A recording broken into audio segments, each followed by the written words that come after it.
Hello everyone, this is Universum, the place we learn about the entire universe, how it began, and how it will end. Today, we're going to be learning about the Laplacian equation and how you shall be able to apply it to physics. So let's get started, shall we? This is going to be the generalized form of the Laplacian equation, where that, of course, you can express the Laplacian in different ways, of course. So like, for instance, like you can express it as delta of x, or you can express it as nabla. So yeah, for the sake of this video, let's just express it as nabla squared, because that's usually just going to be the ordinary way to express it. Yeah, so, all right. Now, so our nabla squared is going to be equal to a series expansion of our ordinary gradient function. So, just a reminder, this is going to be our gradient function here, which basically is going to represent any change in a coordinate system acting upon some sort of vector function. However, but the vector functions, their changes are going to be invariant to coordinate changes, though, which means that basically, if you were to change, say, x, y, and z to qi, qj, and qk, then, well, the changes would be essentially equal to one another, to be honest. And you would do it without losing any generality. Now, please note that this series expansion is summing over all natural numbers for all I, so just keep that into account. All right, and then so now the reason why the differential is going to be in second order is because since in realistic systems you can't exactly go any higher than that, to be honest, and also because since now if you were to have like a simulated system, well, these wouldn't really matter, to be honest, since, well, like in physics you do a lot of approximations, and you can just approximate this by doing the second differential by getting essentially the same equivalent thing if you're to be doing an infinite series of differentials without losing any generality. So yes, that's just a thing to take note of. So yeah, so that basically is going to be the essential form of it, which is going to be the second differential acting upon our function f, which is going to be what our gradient is going to be acting upon, which is going to be acting upon some sort of coordinates, like any number of coordinate changes, which is also going to be in second order. Yes, so that essentially is our gradient. Sorry, our Laplacian. However, but now let's get into the applications of it. So this right here is going to be its application in diffusion. So imagine that you were to be integrating over some sort of surface differential of u, which then is going to be which then everything inside of the integral or integrand is going to be the Laplacian function of u. So this is going to be like going to look like a little bit of like the properties of the Laplacian function. All right, so this right here, u is going to be like everything inside of the, everything inside of like a closed system, basically, and anything that changes inside the coordinate system as well, which is going to be what this is going to be representing. Any change is going to be inside of u, except this is going to be a vector change, not a linear change. And then this is going to be acting upon any number of particles they're going to be having inside of a system, with the boundary conditions ds, which is going to be equal to 0 outside of the boundary. Now, the reason why 0 outside the boundary is because since, well, one, realistically, of course, there is going to be energy everywhere in the universe, but that's going to make it really hard for us to calculate inside of, well, like simulated systems. So we don't, and also when exactly make the system exactly interesting as well. So everywhere outside the system, it's just going to go to 0, of course. And also, you'd have a lot of things to account for as well, which is going to be essentially impossible to calculate. Like, you can't calculate, like, all the energy errors and how it changes all the time. You know, like, that's just unnecessary. So that's the reason why we just say everything else goes to 0. It's just an approximation. This right here is essentially saying the same thing, except, like, well, it's saying, like, if you were having all the particles diverge into another space. So, say if you were to have, like, one one box, let's say, that would have lower air pressure inside of it. That's going to have like some sort of gas inside of it.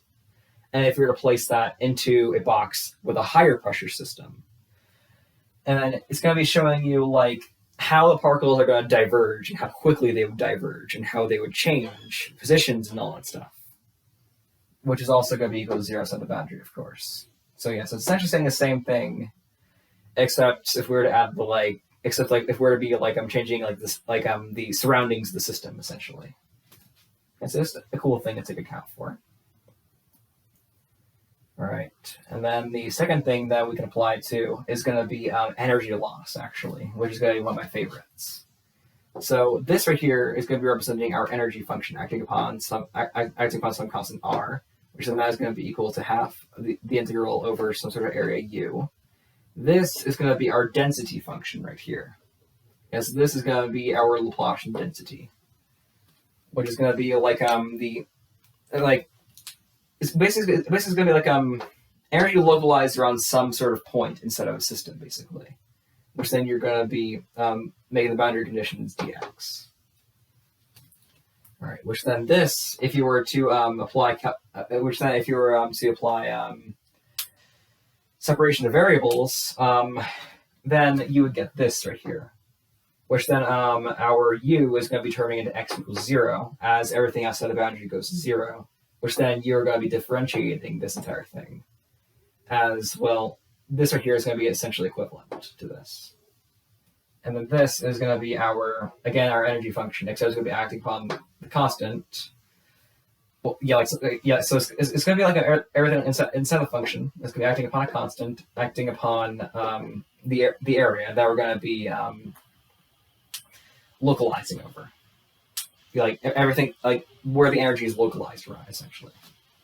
And this is going to be going back to our integral form, which is going to be integrating over u, which then this is going to be our Laplacian function acting, our Laplacian operator acting upon a function.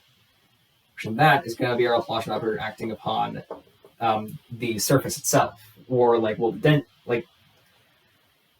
energy is localized around some sort of function. Like these are going to be our initial conditions right here, which then is going to be again integrated over the boundary conditions dx. In which then, since because you have constants here, you flip the sign, in which then again you still would be integrating over the same surface. Sorry, I'm getting a little redundant right here. Sorry for my incompetence. Which then this is going to be still integrating over this u right here. Sorry. So you can't.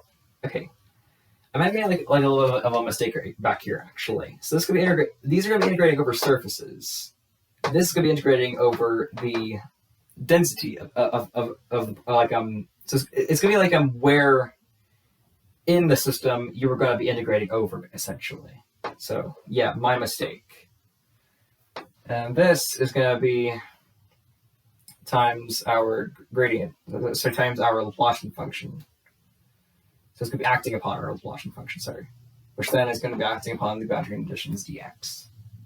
So that's the way that you would apply, that's the way that you go about calculating at least minimum energy required in a system, basically. Which also can apply to diffusion. If you were to, like, say, for instance, like, what's the minimum kinetic energy of a particle in a system, or potential energy, or any type of energy. These two essentially go hand in hand, which is why I kind of color-coded them. So yeah, that's just some pretty cool stuff right there. All right, so now going on to the next example. This one is going to be in a special equation that's known as the Hemorrhoids equation. Yeah, this one actually is going to get a little more complicated, so just bear with me. And also, please feel free to correct me in the comments, please, if I get anything wrong. Like, your help is really, really valuable to me, to be honest. And I would appreciate it. There's always something for everyone to learn, to be honest. All right, so this is our standard Hemorrhoids equation right here. So this is going to be our Laplacian function, as I said before, which is just going to be, again, described by this, in which then this is going to be taking the difference between 1 over some constant squared, in which then that is going to be which then that is going to be acting upon a change in time. So essentially, it's going to be like measuring like how much like something. It's like is this going to be like essentially like something like our wave equation essentially. So in case like you remember like the wave equation it does act upon time, and that it does dampen over time. So that's interesting as like what it's going to be saying, well, like how it dampens over time. Which then this is going to be acting upon some sort of surface over here. Sorry, some sort of function, which is going to be acting upon r and t, which then that is going to be equal to 0 everywhere outside the surface. All right, and then just to clarify, and then this right here is just essentially just like applying separation of variables right here, where a is going to be some constant, well, function.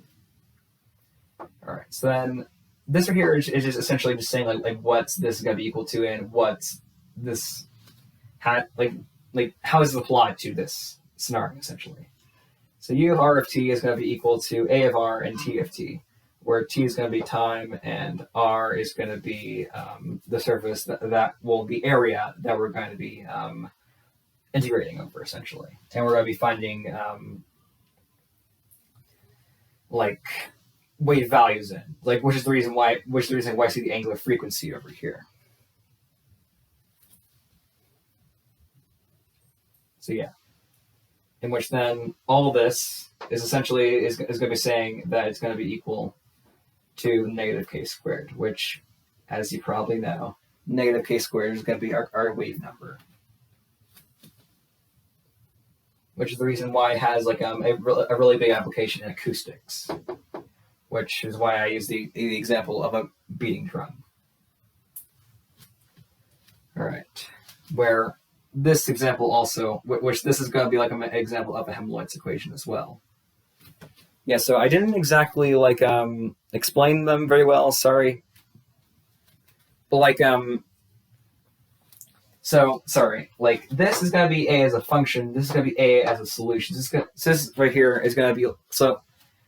This is going to be the example of the two charged particles. So of course, all this is going to be like real parts, of course, not accounting for the imaginary parts, of course, since that'd just be a way too long of a video, you know. So yeah, so ultimately, like A is going to be our field that we're gonna be integrating over, and then the A like that's going to be blurry. It's like here, I probably should have specified. Here, let's do A1, A2. A is going to be the field, and then A2 is going to be the solution to the our Hemorrhoids equation, basically.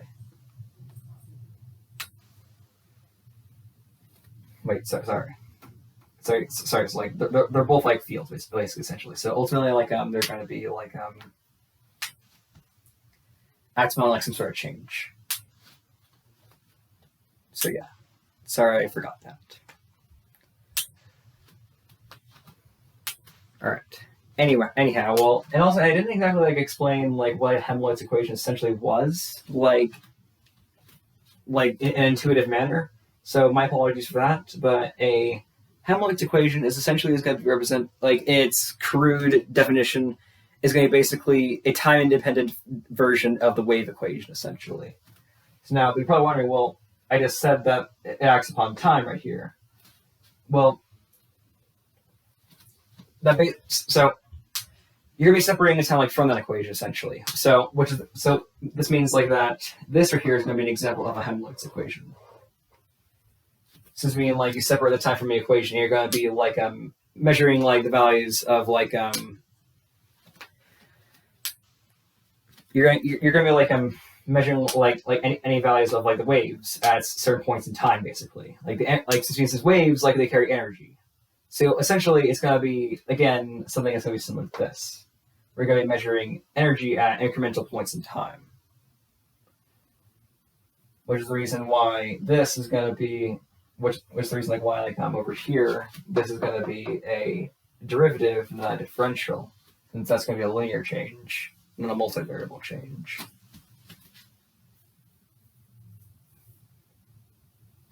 So yeah, that essentially is what a Hemorrhoids equation is. All right. So now moving on to this part here, since, well, we kind of are, oh, sorry, I forgot this part here. All right, so this part here is going to be like our Laplacian acting upon the field, which then that's going to be added on to our wave number, which is going to be like anything that's going to be like any sort of radiation is going to be diverging away from it, essentially. Since the radiation is going to be represented by the wave equation, which waves again carry energy, and it's going to be seeing how they diverge and how they dissipate in a sense. All right, and then this is going to be, again, acting upon our field, which then this is going to be equal to our Laplacian function, so our Laplacian operator acting upon our now non-negative wave number squared, which then that's going to be acting upon our field, where everywhere outside of it is going to go to 0 again. All right. So yeah, so that essentially is going to be an example of a Hemorrhoids equation for any number of particles in a sense, or anything that's going to be inside a system basically that carries energy. All right, and then this right here is going to be, as I said before, like a linear change in a sense. It's going to be separating, like it's like from our angular frequency. Yeah. So, angular frequency is going to be like essentially, if you were to like, so angular frequency is going to be like representing a certain amount of energy of a charged particle, basically. And it's going to be representing it as it changes throughout time, essentially. Yeah, sorry, I didn't exactly word that very well, did I? Yeah.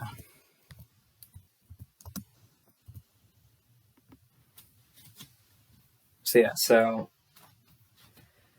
all right. Now I've got my morals back. This is going to be essentially the angular frequency equation here, just in case we forgot. So angular frequency is going to be equal to pi upon the period. So 2 pi upon the period.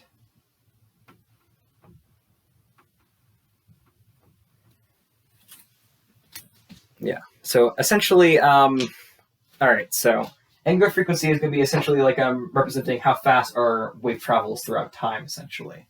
Or in other words, it's going to be representing it as a vector quantity.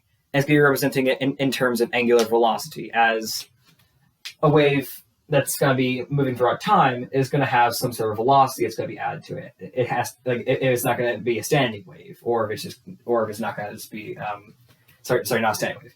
It's just not just like a plane wave, where you're just measuring the wave at a certain point in time, rather changing throughout time, which is the reason why you need this angular frequency right here. All right, so then you would add, saying you would act the derivatives of time.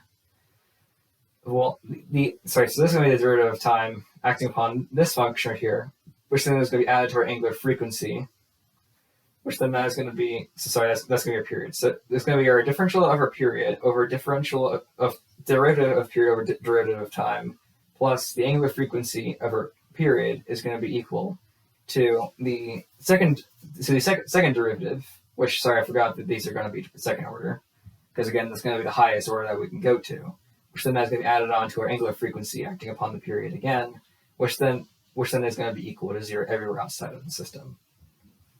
So essentially, that's just going to be representing, if you were to act this, so essentially it's going to be like representing if you were to act as like upon some sort of wave velocity, which is the reason why this has some sort of application in acoustics, basically. It's going to you can use this equation to measure things not only beating drums, but also things like shock waves as well, which is good enough that they can use angular frequency for. But not only that, you also can use this in some more obscure ones as well. Like for instance, say if you were to have a pendulum, if you were to hit the wall, and then you have to measure and then if you're to have to like measure like how fast like did it travel using like the speed of sound or something like that. Well, sorry, like how fast like would it have traveled in like certain like in like different cases. Like for instance, like if like the going back to like our diffusion, if it were to be in a lower density system or a higher density system. So yes, that essentially is what it's going to be explained. So all these right here are going to be linked together, which is the reason why the Laplacian is so powerful in physics. All right, and then this one right here is going to be our last one, which this is going to be the vibrating drum, as I explained right here. All right, so this one's going to be the most obscure one that I'm going to have to explain. So please bear with me. I was going to have to like have several different things.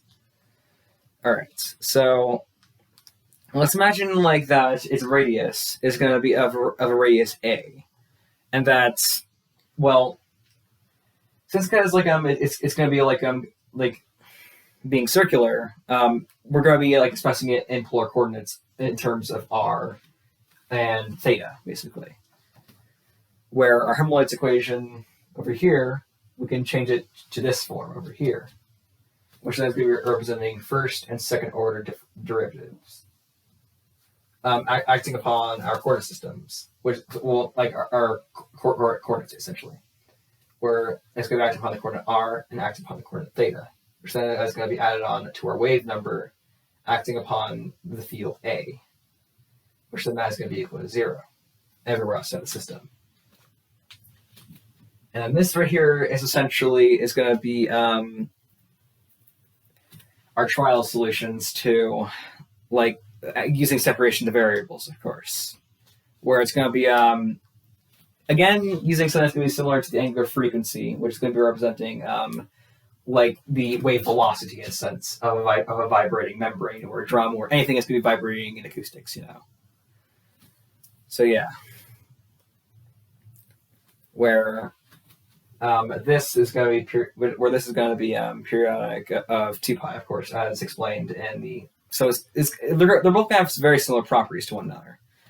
Now, essentially, all this is going to be doing is that it's going to be acting upon like the coordinate system essentially, like where, of course, all vectors all scalars are going to be invariant to coordinate changes.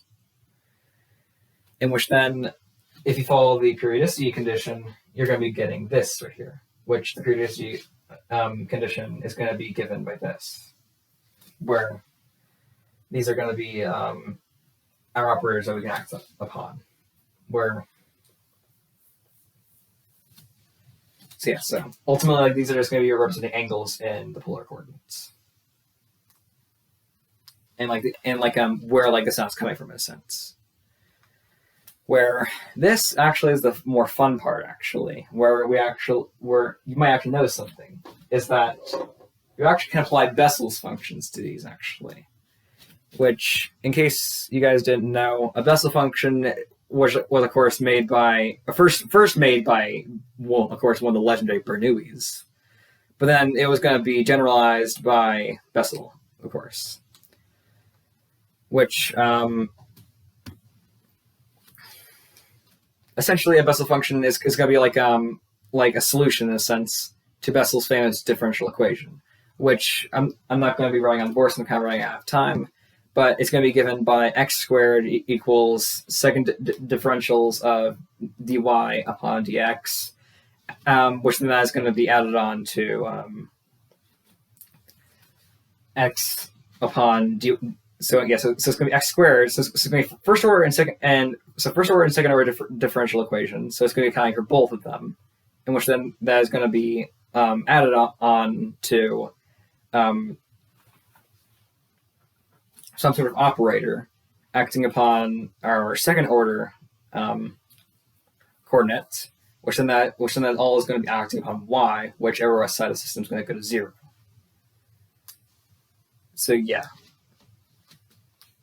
But and this differential equation does actually have two solutions to it, where it's going to be having a and a negative respectively. So a actually is going to be an initial condition, in case you were wondering.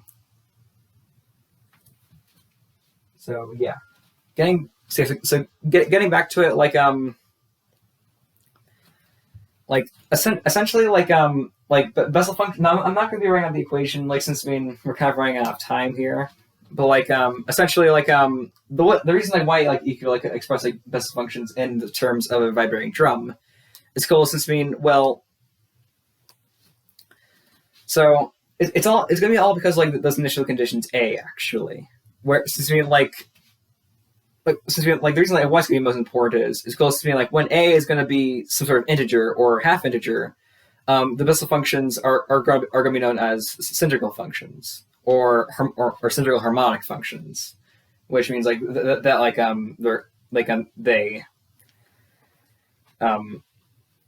they're repetitive in a sense, Yeah.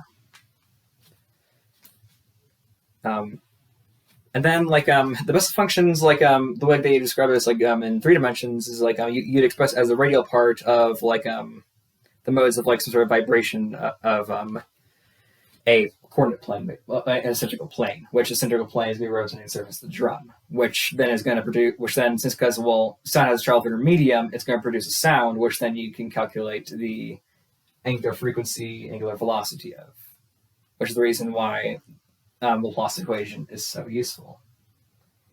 These are some examples that I have of Laplace equations having applications. So this is going to be remember I have that weird feeling that someone's watching you, but then you feel that your thoughts are aren't safe. Yeah, they can see your thoughts. Yeah, so just bear that in mind. And then of course I had the drum and the particle, and then this is going to be the interference pattern, essentially, which is going to be representing a more classical version of the applications of Laplace equations in a more quantized version, which is going to be in the form of interference patterns. So yeah, so I hope you enjoyed this short video. Well, not short video, but I hope you enjoyed this video, and I hope to see you next time.